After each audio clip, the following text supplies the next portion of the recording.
C'est génial. Bonjour.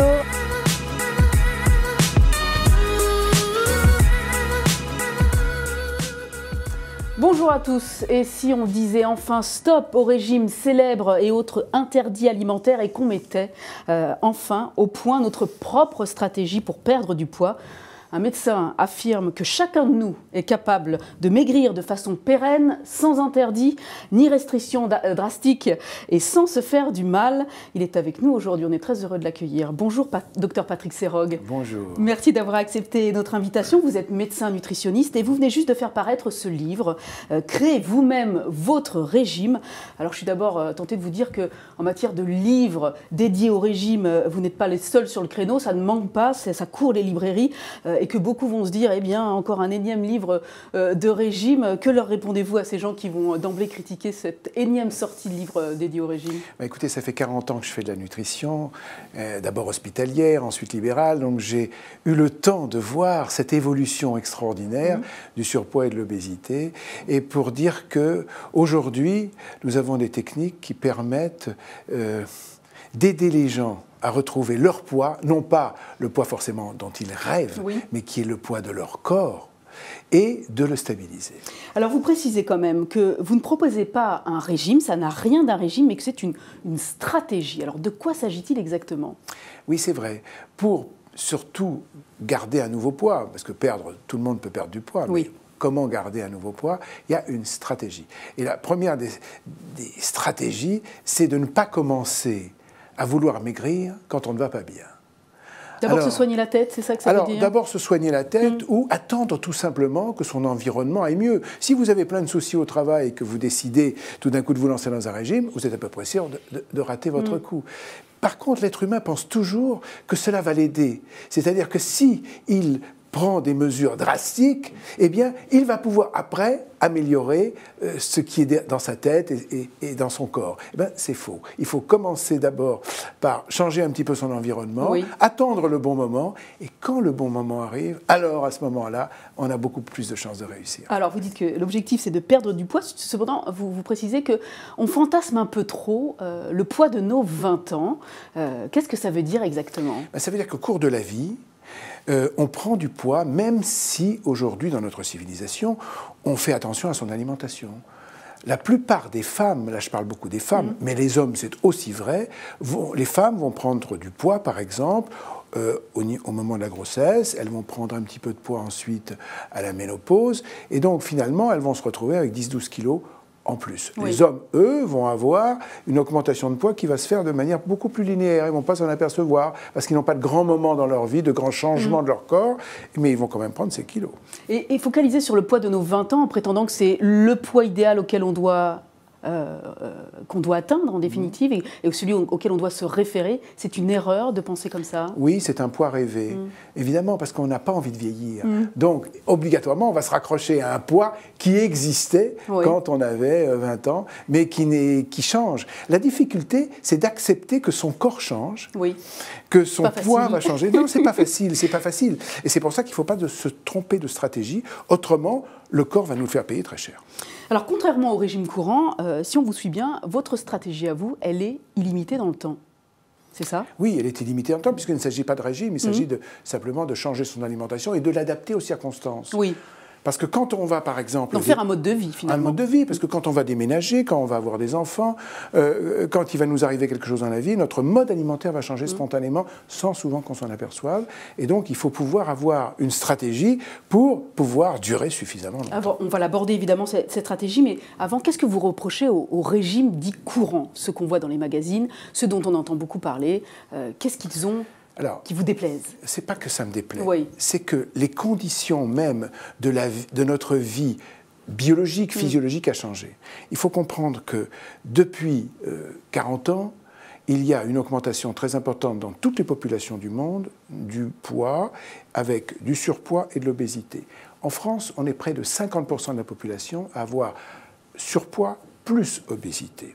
C'est dire que toutes ces personnes qui ont souffert déjà d'une augmentation de poids ont fait des régimes.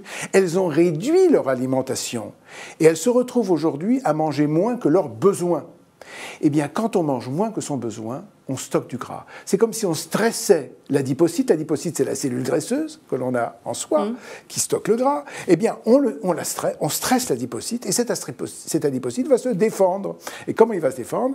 Eh bien, il va essayer de se remplir le plus possible. Et c'est ce qui nous amène, lorsque l'on fait des régimes restrictifs, à grossir de plus en plus. Parce que quand on réduit trop l'alimentation, on stresse l'adipocyte, et lui, il ne cherche qu'une chose, dès qu'on remange un petit peu, c'est de stocker du gras de toutes les manières possibles. C'est un peu le phénomène qu'on appelle yo-yo, en fait. On perd du poids, puis on en reprend derrière. Voilà, c'est le phénomène yo-yo. Donc, il faut absolument lutter contre cela.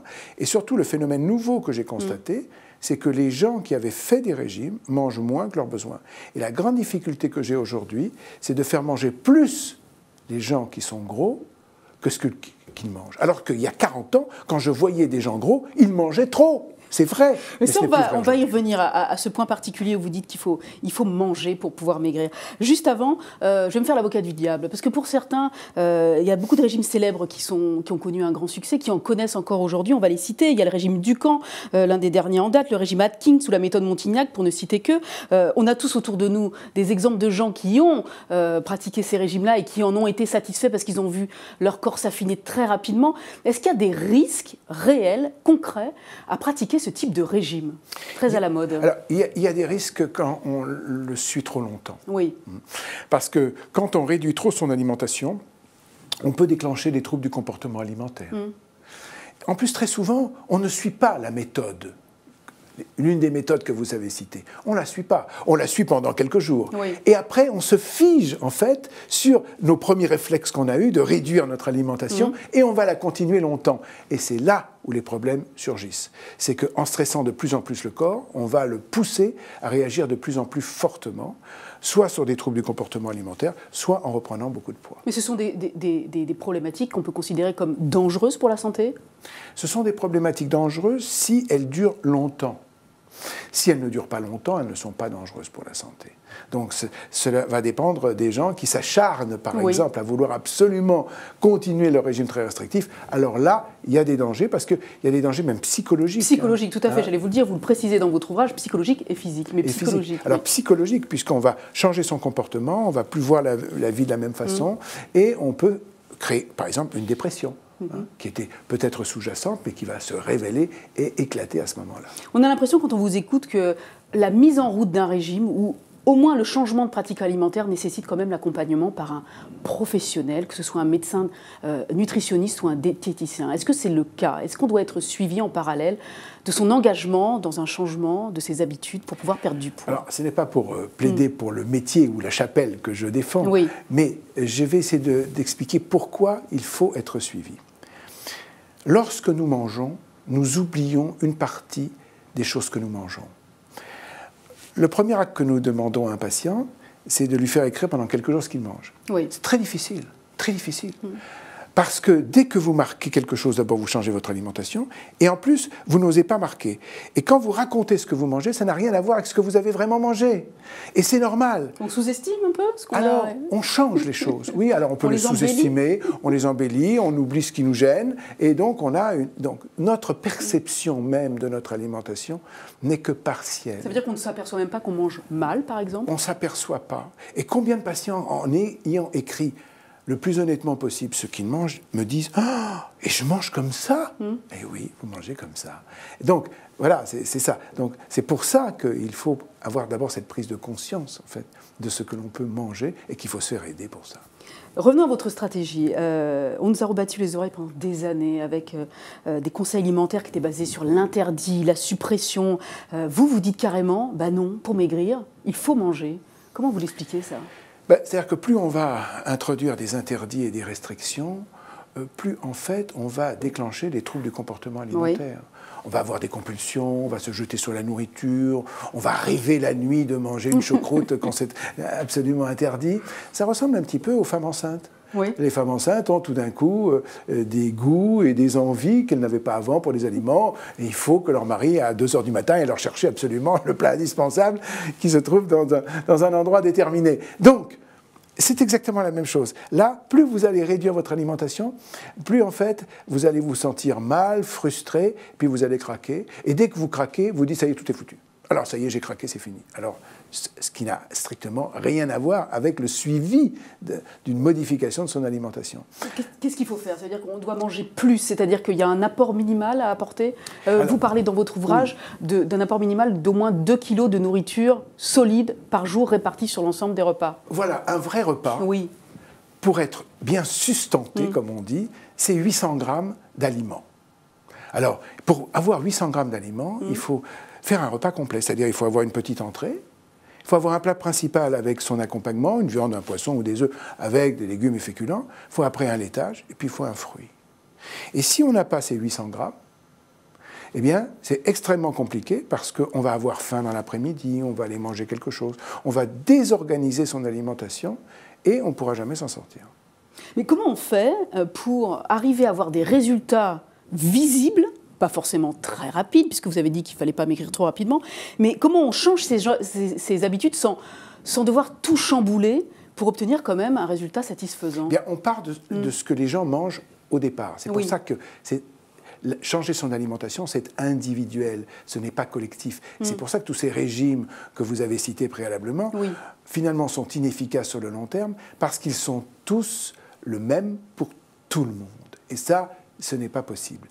Il faut partir de l'alimentation que l'on a soi-même, au départ, telle qu'elle est, et la modifier progressivement. Pas à pas. Pas à pas. Car l'être humain a beaucoup de mal à changer brutalement. Quand vous faites des grands sauts dans la vie entre une situation et une autre, en général, ça se passe très mal parce que vous ne supportez pas. Si vous allez pas à pas, vous changez beaucoup plus facilement vos habitudes.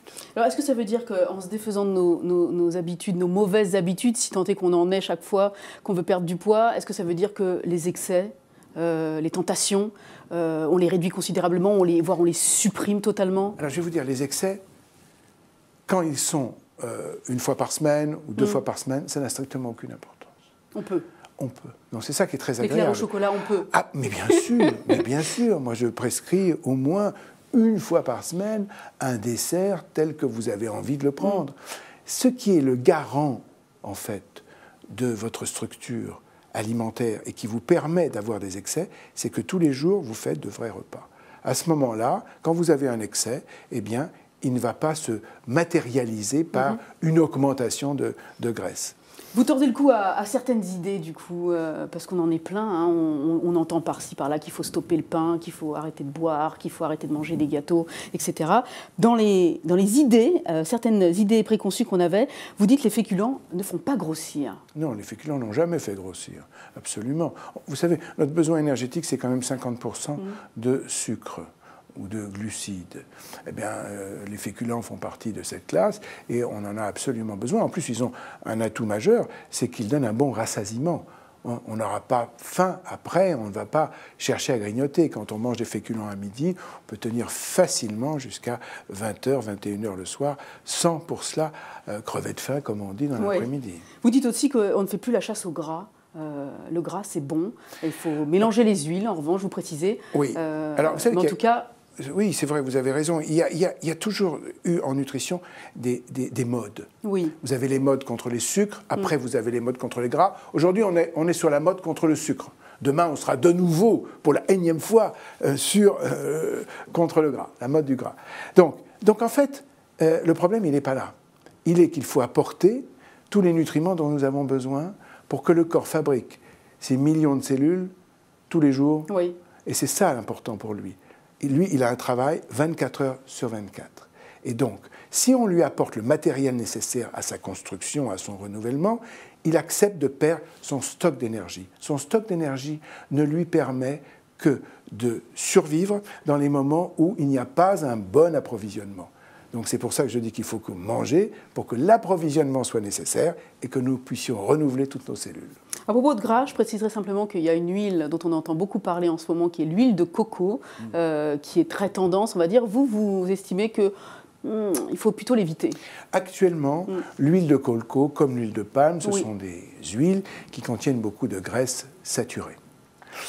Et dans l'huile de coco, il y a beaucoup ce qu'on appelle des acides gras courts qui passent assez rapidement. Mais toujours est-il que quand même, la quantité de graisse saturée est très importante. Donc et surtout, il n'y a pas d'acide gras essentiel. Ce qu'on demande à une huile, c'est d'apporter des acides gras essentiels. Donc, il y en a dans le tournesol, il y en a dans le colza, il y en a dans l'huile de noix, il y en a dans l'huile de sésame, il y en a dans l'huile de pépins de raisin. Bon, mais il n'y en a pas dans le palme et dans le coco. L'huile de palme et le coco sont très utiles pour les industriels pour obtenir une texture qui est très agréable. Mais nous n'avons aucun intérêt, nous, particulier, à consommer ces huiles-là. On le disait tout à l'heure que beaucoup de personnes qui ont tenté des régimes et qui les ont fait se succéder ont déréglé un peu leur métabolisme. Est-ce qu'on peut réparer ces dérèglements en adoptant votre stratégie? Alors, oui, mais lentement. Ça, je dois le dire, je ne sais pas le faire rapidement. Quand on a changé son métabolisme à force de régimes successifs, la modification alimentaire doit se faire très progressivement. Alors, je vous donne tout de suite un chiffre parce que tout le monde me demande ça. On perd combien de kilos? Alors, on est tout à fait dans la moyenne, c'est-à-dire, pour une femme, c'est environ entre 800 grammes et 1,2 kg par mois. Ce qui fait presque 12-13 kilos à la fin de l'année. C'est énorme. C'est beaucoup. Et alors, les gens me disent, mais c'est très peu. Mais je vais leur dire, en combien de temps vous avez grossi? J'ai grossi en 5 ans, 6 ans, 7 ans, j'ai pris 10 kilos. Moi, je vous propose en 1 an. Donc, il faut savoir qu'on maigrit. Contrairement à ce qu'on peut penser, on maigrit plus vite qu'on ne grossit. 10 fois plus vite qu'on ne grossit. Combien de jours, moi j'allais vous demander, il faut pour ancrer définitivement cette nouvelle mode, ou ce nouveau régime alimentaire, ou cette nouvelle stratégie dans notre cerveau, dans notre corps, pour l'adopter complètement? Combien de temps il faut pour casser ce qu'on faisait avant sans se contraindre à continuer ce que vous proposez? Cela dépend des gens. Il n'y a pas, dirons-nous, une recette miracle qui peut s'adapter à tout le monde. Cela vraiment dépend des gens. Il y a des gens qui, en quelques mois, vont réussir facilement à changer, 6 mois, 8 mois. En général, il faut 1 an et demi pour que les choses s'installent peu à peu, surtout sans souffrir. Ce qui est important, c'est de ne pas sentir la frustration. Par exemple, je vais vous donner le chocolat. Le chocolat est un aliment qui est souvent indispensable à un certain nombre de personnes. Indispensable. Il faut absolument conserver le chocolat. À partir du moment où on arrive à conserver un certain nombre d'aliments qui sont fondamentaux pour les gens, parce que ça leur donne du bien-être. Propres à notre régime alimentaire, celui qu'on aime. Celui qu'on aime. Eh bien, si on le conserve, autour de cela, on peut faire des variations et des modifications alimentaires beaucoup plus facilement. Et c'est la stratégie qu'on doit avoir. D'abord, connaître la personne et savoir finalement à quoi elle est sensible, qu'est-ce qu'elle aime avant tout, à quoi elle tient. Et à partir de ce noyau-là que l'on va conserver, on va autour pouvoir faire les choses qu'il faut pour qu'elle puisse maigrir progressivement et surtout se stabiliser, parce que c'est ça la grande histoire. Alors, il y a beaucoup d'internautes qui nous suivent actuellement et qui ont plein de questions. Je vais juste préciser que dans le livre, dans votre livre, vous avez tout un chapitre dédié aux questions que se posent les gens. Par exemple, je n'ai pas le temps de cuisiner, ce qui rend les régimes difficiles. Ou par exemple, je n'aime pas les légumes, comment je fais? Ou j'aimerais arrêter de fumer, mais j'ai peur de grossir. Il y a une vingtaine de questions du même acabit que celle que je viens de citer. Et ben, ce que je vous propose, c'est que les internautes se réfèrent à votre ouvrage pour avoir ces réponses-là. Mais on va accorder du temps aujourd'hui aux questions qui nous ont été posées, non pas dans votre ouvrage, mais sur Internet. Et tout de suite, ce sont vos questions.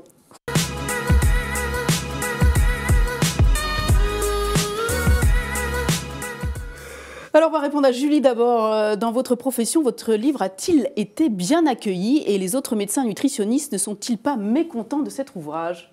Non, je ne crois pas. D'abord parce que je vis dans un milieu nutritionnel de gens qui ont dirons-nous, une conscience de ça, et puis qui sont des gens raisonnables, qui ne sont pas des extrémistes.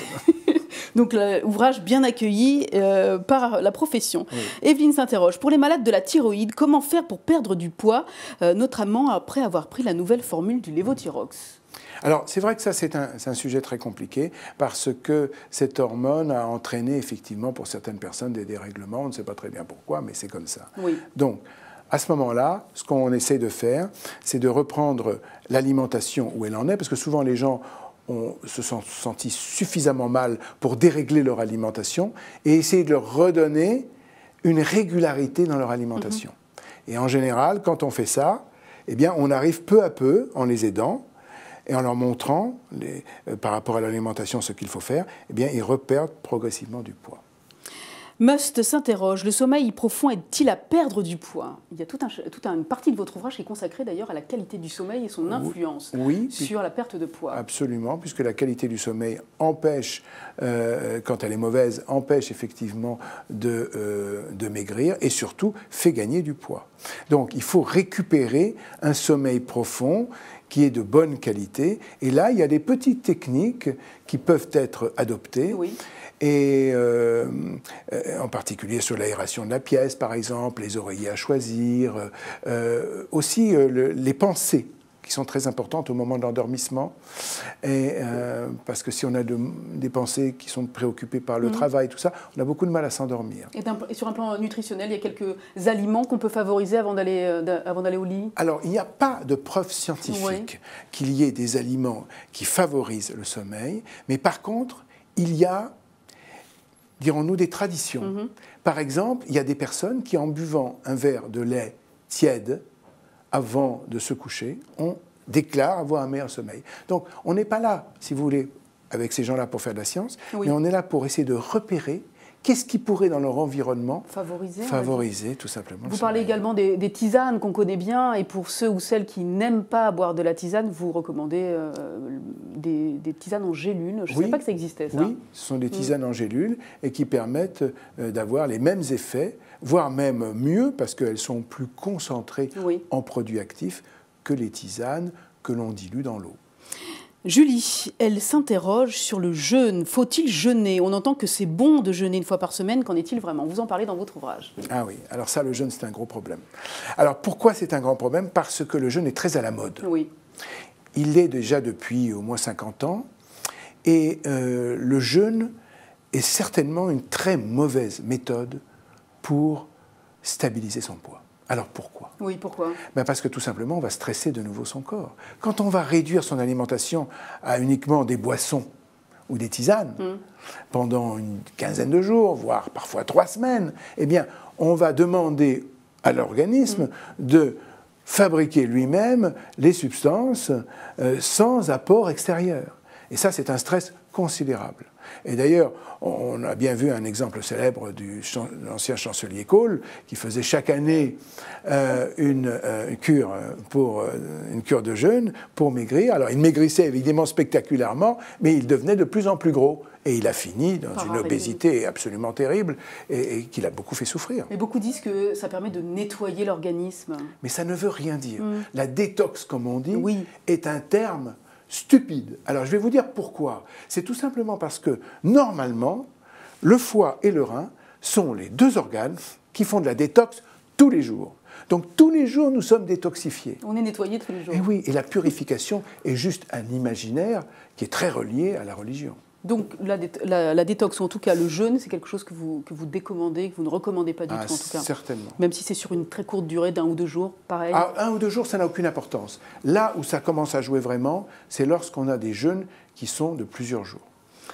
Merci beaucoup, docteur Patrick Serrogue, pour toutes ces informations très claires. Je précise que vous parliez tout à l'heure de la tenue de notes ou d'un carnet alimentaire.